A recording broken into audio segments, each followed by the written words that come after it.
Atau cerita kepada sahabatnya yang lain, kakek saya Kiai Bisri Mustafa. Wah ya udah, tak buktekno wisan. Kiai Hamid itu wali tenan. Cerita begini-begini. Kata Kiai Bisri, wah, nek ngono aku tak jaluk motor.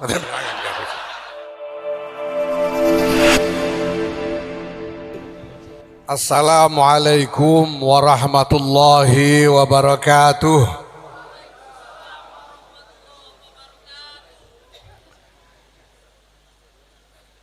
Alhamdulillah wa syukurillah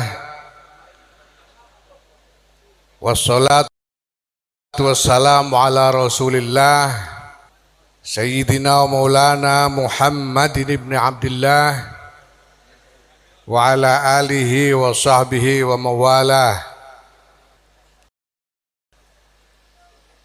Amma ba'd, ulama'ana al-ajilla wa habaibana al-ahibba wa zu'ama'ana al-aizza fi ma'izzukum. Yang mulia Syekhona Murabbarahina Kiai Idris Hamid,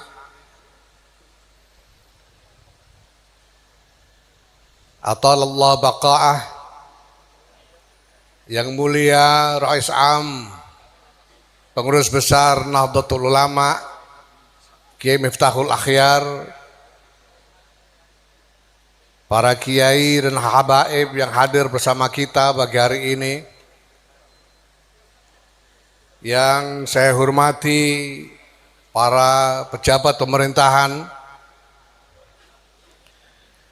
Menteri Koordinator Politik, Hukum dan Keamanan Pak Mahfud MD, Menteri Negara BUMN Pak Erick Thohir,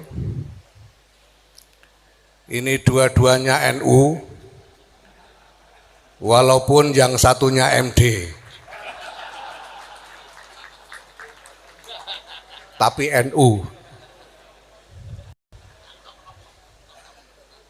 Pak Erick Thohir ini aslinya dari Gunung Sugih, Lampung Tengah, salah satu daerah konsentrasi terbesar warga NU di Lampung. Kita tahu bahwa Lampung adalah basis NU terbesar di luar Jawa.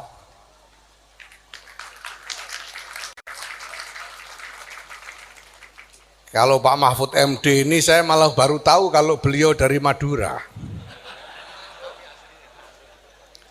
Soalnya dulu pernah saya tanya pada Pak Mahfud, Pak, penjenengan ini asli mana Pak?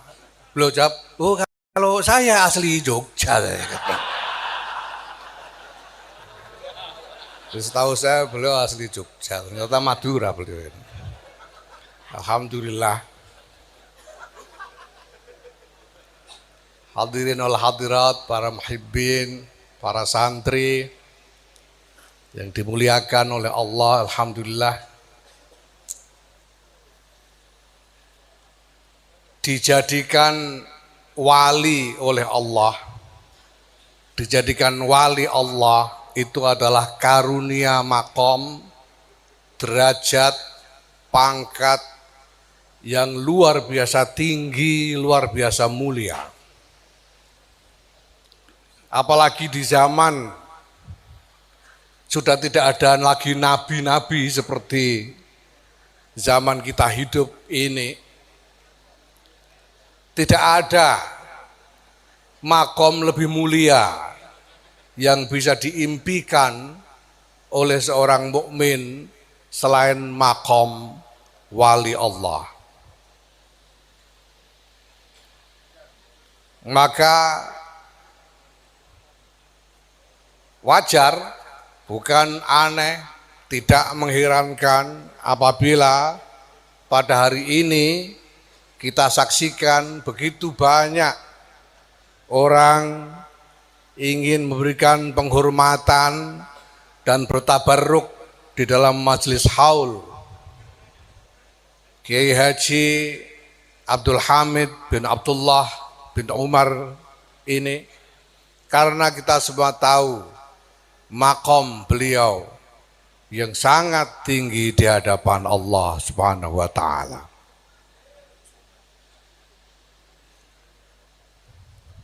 Tapi saya kira kita perlu ingat juga, hadirin sekalian, bahwa Allah Subhanahu wa taala mengaruniakan kemuliaan yang begitu tinggi kepada Kiai Hamid Pasuruan ini ada perlunya. Bukan hanya sekedar karena Allah ingin memuliakan Kiai Hamid, tapi beliau dikaruniai makom mulia ini ada perlunya. Sebagaimana Allah Subhanahu wa taala mengaruniakan makom tertinggi di antara makhluk kepada Sayyidina wa Maulana Muhammad sallallahu alaihi wasallam dengan bi'asah sebagai Rasul Allah, yang tidak ada pangkat kemuliaan di antara makhluk lebih tinggi dari beliau, itu juga ada perlunya. Jelas Allah ingin memuliakan Muhammad bin Abdullah sallallahu alaihi wasallam. Tapi beliau dimuliakan dengan pangkat Rasulullah karena ada perlunya.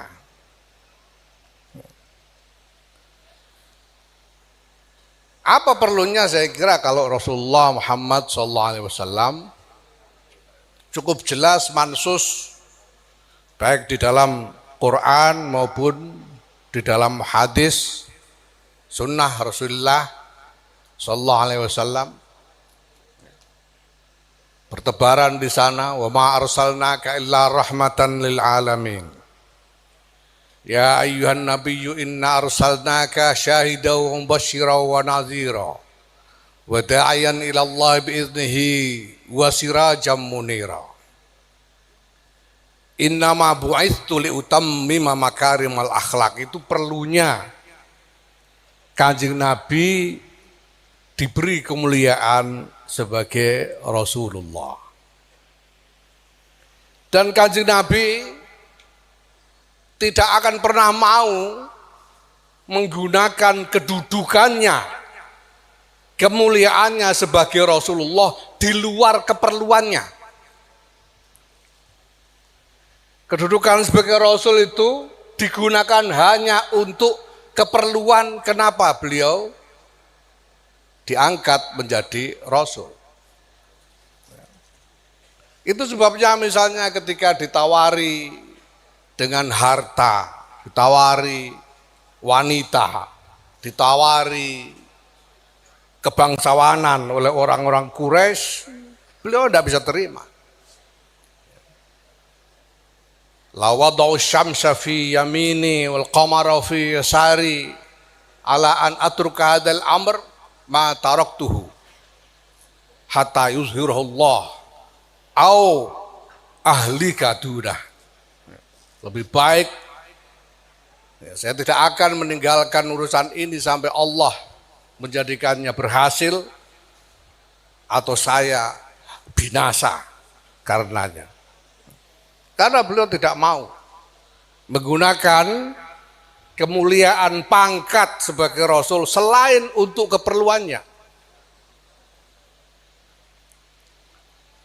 Beliau misalnya juga tidak mau membela seorang Muslim yang salah ketika berperkara dengan orang Yahudi.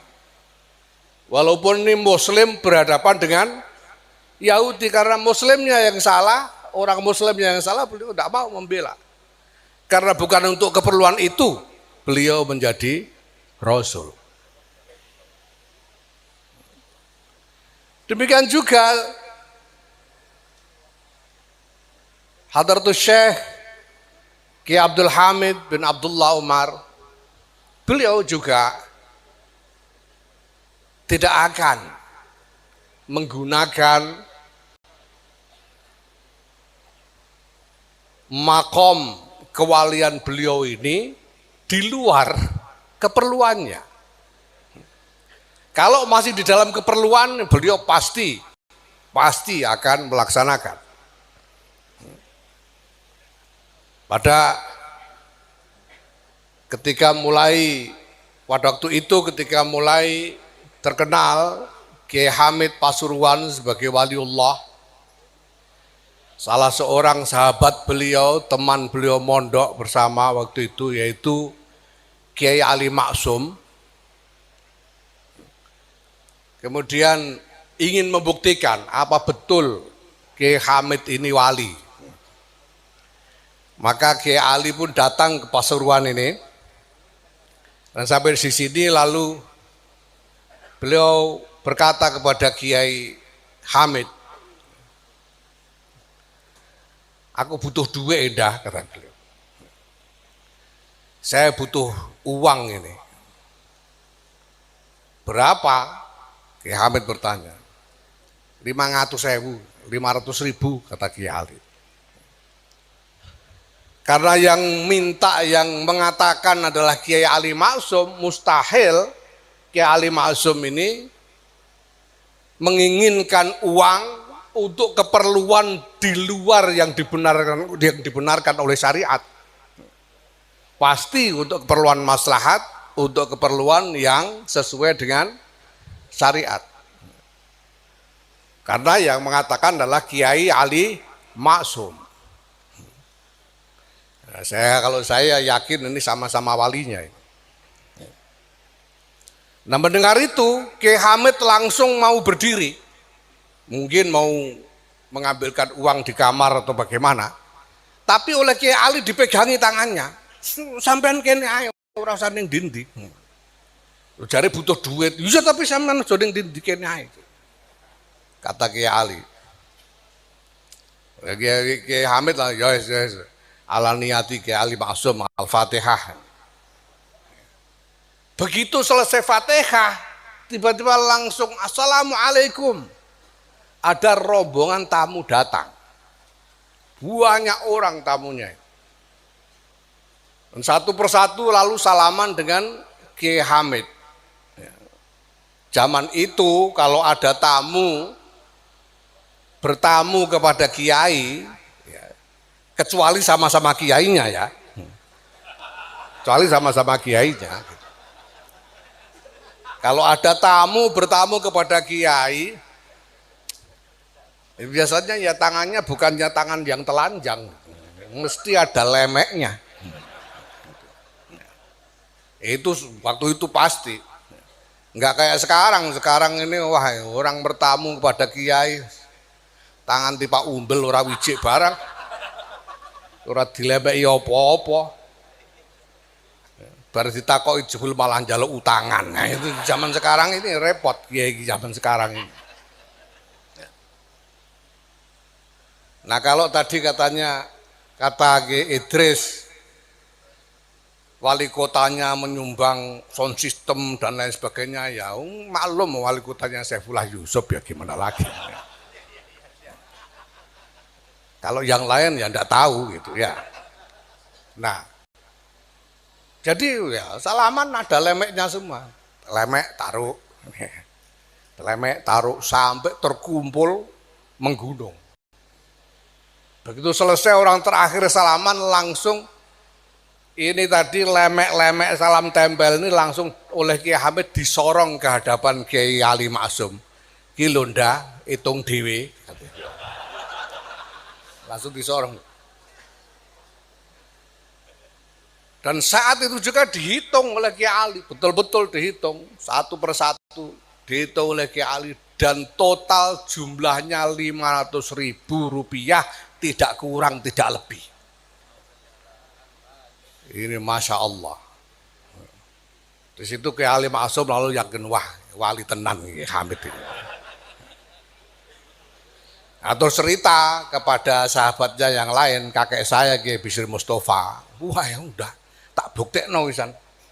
Kiai Hamid itu wali tenan. Cerita begini. Kata Kiai Bisri, wah, nek ngono aku tak jaluk motor. Makanya terus Kiai Bisri ketini, saya kira sudah masyhur Kiai Mustafa Bisri sering cerita ya. Bagaimana Kiai Bisri minta mobil kepada Kiai Hamid ini.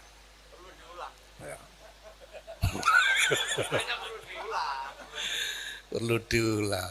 Jadi Kiai Bisri datang ke sini siang-siang. Memang waktunya Kiai Hamid istirahat. Ada ya cukup banyak tamu yang nunggu di sini, tapi pintu rumah masih tertutup. Kiai Bisri datang langsung ke depan pintu terus teriak, "Assalamualaikum." Ya gak ada yang nyaut. Diulangi, "Assalamualaikum." Gak ada yang nyaut.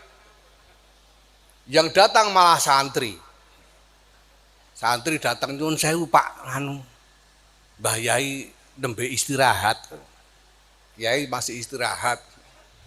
Itu Kiai Bisri langsung bengok, "Ya Allah Gusti, ngene iki nasibe wong rusak, ameh sowan kiai wali ae kok diangel-angel." Itu Mbah Bisri. Begitu teriak begitu terus pintu dibuka dari dalam, Kiai Hamid keluar. "Jangan Anda," katanya. Nah, setelah duduk lalu tanya, "Ada apa, keperluan apa ke sini?" "Ono apa?" "Ngene ndak," kata Kiai Bisri. "Sampean kan tahu aku ini mubalek." Kata Kiai Bisri, "Memang mubalek kan." "Lah aku ini belum punya mobil. Kalau aku kesana kemari naik bis kan nggak wibawa aku ini." Kata Kiai Bisri. "Lah terus gimana maunya?" "Ya sampean yang dekat dengan Gusti Allah, sampean mintakan mobil tuh." Ya langsung Kiai Hamid, ala niati Kiai Bisri Al-Fatihah. Ya, itu selesai Kiai Bisri langsung nyaut, "Mereknya apa ndak?" Saking yakinnya. Langsung tanya mereknya. Mbah Hamid ya dengan lugu jawab, "Ya nek ora Fiat ya Holden." Kalau ndak Fiat ya Holden. Ya, tidak lama kemudian ada rezeki min haitsu la yahtasib, lalu Kiai Bisri menyuruh paman saya Kiai Mustafa Bisri nyarikan mobil.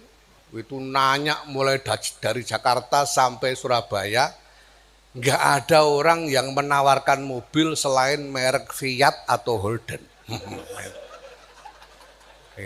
Itu setelah lapor pada abahnya, kepada Kiai Bisri, wah ampuh Kiai Hamid ini. Akhirnya dapat Holden tahun 68. Ini Masya Allah. Ada perlunya. Tapi pernah satu kali ada Kiai Rembang yang lain, saya tidak usah sebut, mau sowan ke sini, ya. Kemudian sudah masuk ke dalam, pagi-pagi sudah datang masuk ke dalam, supirnya nunggu di parkiran mobil.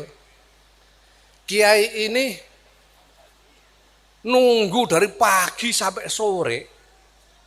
Mbah Hamid gak mau nemuin. Tidak ditemui oleh Mbah Hamid. Sudah nunggu dari pagi. Ahlan sahlan.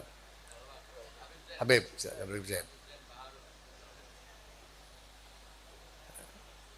Dari pagi sampai sore tidak ditemui oleh Kiai Hamid.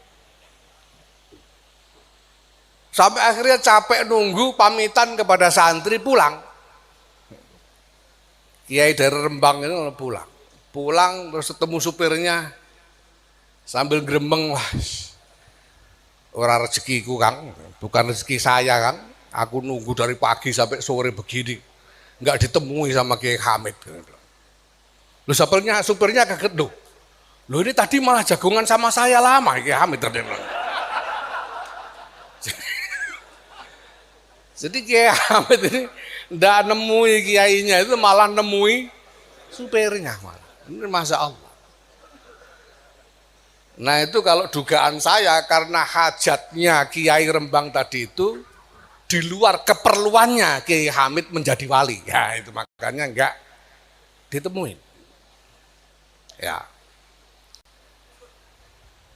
Jadi Bapak Ibu sekalian yang saya hormati, kita semua ketika kita tahu bahwa kepada orang-orang mulia ini, pada para sholihin ini, lebih-lebih kepada Sayyidina Rasulullah Muhammad SAW, kita bisa berwasilah untuk hajat apa saja. Tapi kita harus menghormati untuk keperluan apa makom mulia yang dikaruniakan kepada orang-orang soleh itu. Jadi kalau kita berwasilah kepada Mbah Hamid, ya kita harus menghormati apa keperluannya Mbah Hamid menjadi wali itu. Jangan kita berwasilah untuk hal-hal yang di luar keperluan Mbah Hamid menjadi wali. Ya. Nah gampangannya ya jangan sampai tidak bisa kita ini berwasilah untuk memohon hal-hal yang tidak bersesuaian dengan syariat misalnya. Untuk hal-hal yang bisa menimbulkan madorot kepada orang lain misalnya. Dan lain sebagainya. Karena kita harus menghormati ini. Nah di samping itu, Bapak Ibu sekalian, saya kira tidak seorang pun yang hadir ini tidak ingin menjadi wali. Semuanya ini kepingin menjadi wali saya kira. Ya. Ya, pasti kepingin. Kenapa? Kepingin menjadi wali karena tahu mulianya makom seorang wali Allah. Ya toh, ada yang tidak kepingin jadi wali, ada nggak? Tidak ada. Pasti semua kepingin menjadi wali. Karena apa? Karena kepingin mulia. Ya. Karena kepingin mulia. Tapi saya kira perlu dipikirkan juga. Kalau sudah jadi wali, itu keperluannya apa? Itu harus dipikirkan juga. Ada seorang sayyid dari satu daerah di Jawa Tengah, ya, datang ke Rembang. Saya tidak usah sebutkan siapa dan dari mana, datang ke Rembang menemui paman saya Kiai Mustafa Bisri. Sayyid ini mengatakan, wah, sampean ini torikohnya wis bener Gus. Sampean ini torikohnya sudah betul Gus ini. Tinggal selangkah lagi sampean bisa jadi wali ini. Kata Sayyid itu. Kalau sampean ini mau berangkat ke Hadramaut, ziarah kepada wali-wali di Hadramaut, sampean pulang langsung jadi wali. Kata Sayyid ini kepada Kiai Mustafa Bisri. Nah jawaban Kiai Mustafa Bisri beliau bilang, nek wis dadi wali terus ape la opo? Kalau sudah jadi wali terus mau apa? Kenapa? Karena harus dipikirkan juga. Sesudah mendapatkan karunia, kemuliaan sebagai wali Allah ini terus untuk keperluan apa? Makom mulia itu untuk keperluan apa? Dan semakin tinggi, semakin besar nikmat Allah, ini sudah rumus. Semakin besar nikmat Allah, semakin berat tanggungannya. Tsumma latus'alunna yauma idzin 'anin na'im. Semakin besar karunia Allah, pasti semakin berat tanggungannya. Jadi kepengen jadi wali itu ya enggak apa-apa, tapi harus ingat tanggungannya jadi wali itu apa. Ya. Nah ini kalau wali Allah. Nah kalau wali kota,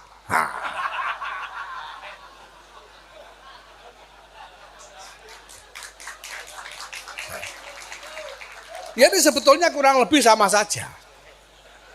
Kurang lebih sama saja.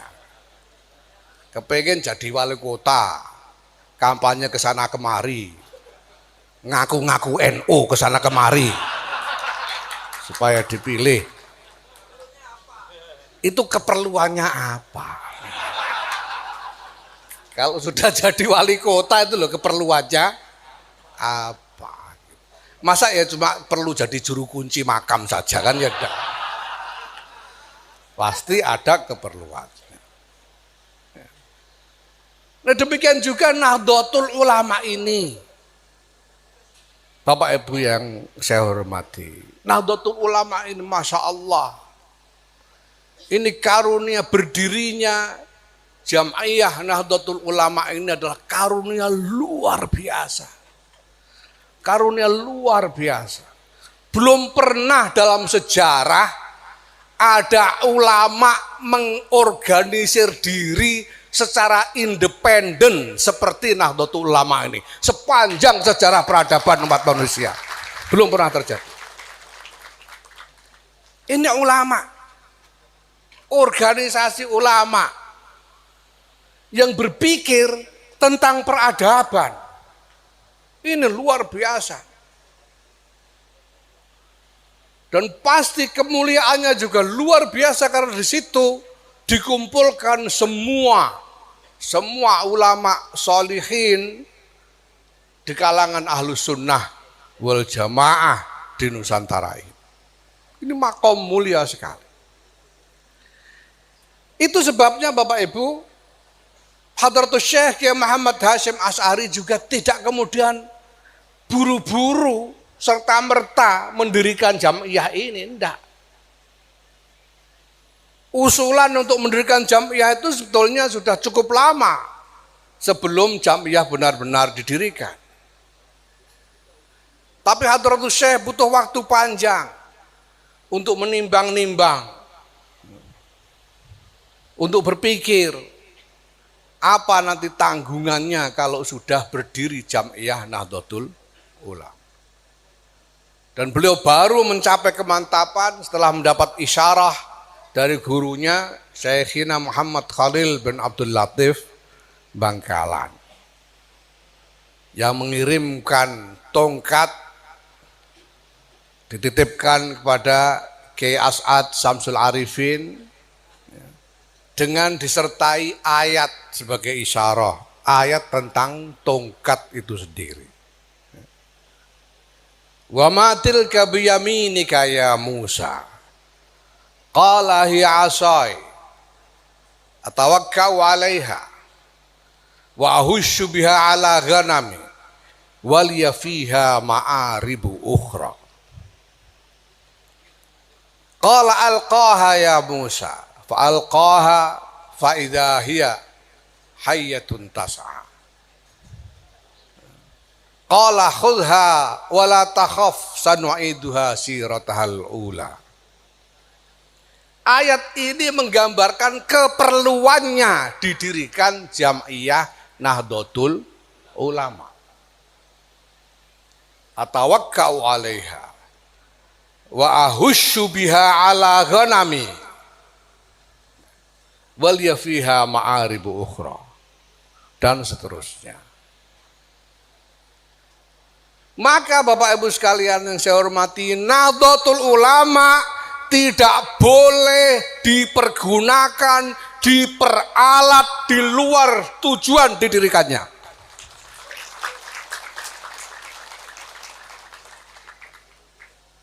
Itu sebabnya Nahdlatul Ulama tidak mau diajak-ajak bikin khilafah misalnya.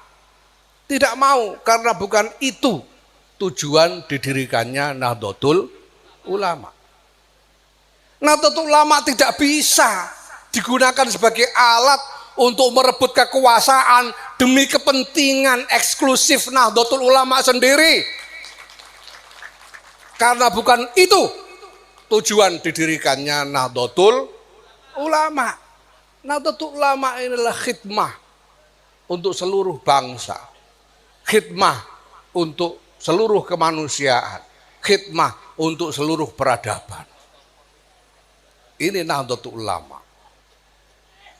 Maka wajib bagi kita semua untuk menghormati hal ini.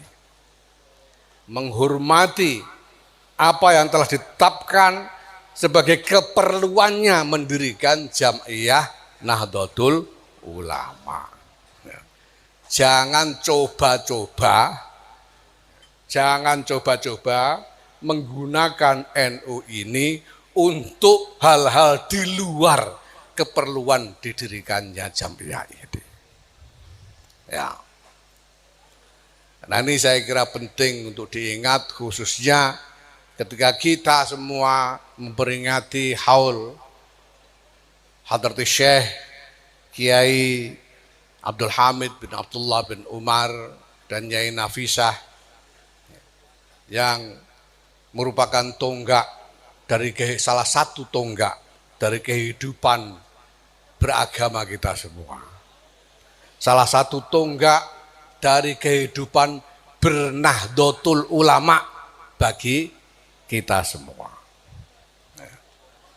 Nah, kebetulan sekarang ini sedang rame-rame orang kepengen jadi calon ini calon itu. Ya, saya enggak tahu, mungkin menteri-menteri yang hadir ini juga